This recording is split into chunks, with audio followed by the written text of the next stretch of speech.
Welcome to the Depth Camera Essential Vine 36. Photonic mixing devices such as the PMD Pico Flexx, which are operating as a class 1 laser between 840 and 950 nanometers via vertical cavity surface emitting lasers or time-of-flight technology, and new solid-state LiDAR, light imaging detection and ranging systems as seen on the iPhone 12 and iPad Pro, and new laser beam scanning MEMS systems or micro electromechanical switchable mirror devices from MViz, which you see in the HoloLens 2, are transforming the autonomous navigation markets around the world, but more importantly, they are evolving the human-machine interfaces that we are going to be seeing in the very near future, okay? Today, I'm just introducing a partnership between PMD and Emcraft. They're phasing out the Pico Flexx and moving it over to a system-on-module, an SOM embedded platform, very similar to the Raspberry Pi, and I think this is amazing. It's transformative. I can't wait to see and test this device, but more importantly, this video will also review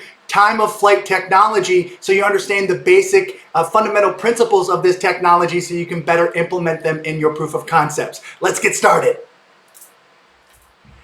Time-of-flight technology is predicated on the speed of light, and there's a constant for us to use there, which is 3 times 10 to the 8 meters per second. So if you're a particle, a wave, an individual photon moving from point A to point B, back to point A, there's a duty cycle for us there, and it's approximately 3 picoseconds to travel 1 millimeter out and 3 picoseconds to travel 1 millimeter back. This is a very important fundamental concept to understand as it relates to time-of-flight technology and understanding all of the different methods that we have when we're sending out individual particles and then expecting some kind of a time delay on the way back. Now there's a couple different methods that we use to achieve millimeter level precision when working with these kind of sub-gigahertz frequencies. Number one is relating the phase shift of that modulated wave to the distance, but also understanding the phase shift duty cycle and the differential voltage to determine that distance, okay? So let's just take a constant, C, 3 times 10 to the 8th, okay? We're gonna take that constant and we're gonna equal it out to a lambda. Let's say lambda is our distance.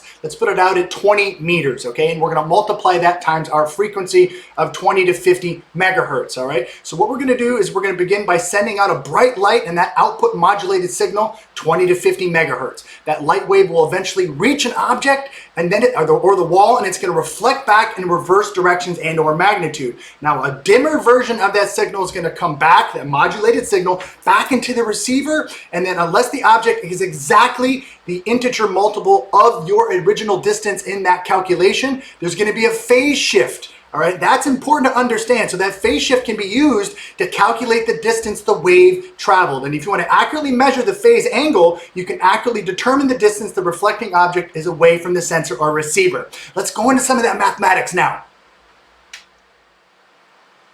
Now that our time-of-flight sensor has sent a signal out and then received it back, we need to accurately measure the phase angle. But how do you do that in a sinusoidal wave? Well, that involves a very basic, fundamental mathematical principle of measuring the amplitude across the received signal at 4 to 8 equally spaced points separated by around 90 degrees or 1/4 lambda, okay? And then there's a mathematical principle which I'll put up here, which is essentially taking the arctan multiplied times those, which would be, if let's say, for example, if you had 4 different variables across the sinusoidal wave, it would be A1 minus A3 divided by A2 minus A4 multiplied times arctan, and that would give you the phase angle, which is essentially the relationship between the measurement and the phase angle of that signal that we sent out, okay? So the arctan is essentially a function which maps appropriate quadrants and then defines them accurately. So it would say A2 is greater than A1, or A1 is greater than A3, or A3 is greater than A1 at 0 degrees, 180 degrees respectively, okay? And there's also another mathematical formula here which is determining the operating frequency given the distance that you're sending it out, okay? Now this formula I believe is D equals C, or the constant of the speed of light, times phi divided by 4 pi multiplied times f. And let's go into that mathematical principle now.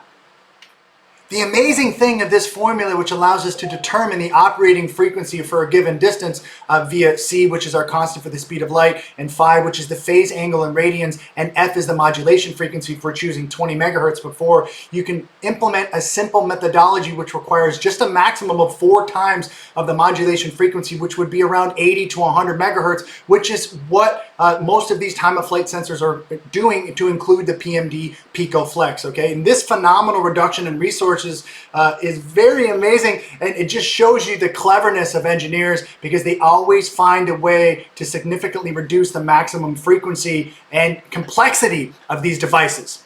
Let's keep going. There is another implementation here which is utilizing phase shifting through differential voltage measurements of charged capacitors. I'll briefly review that as well.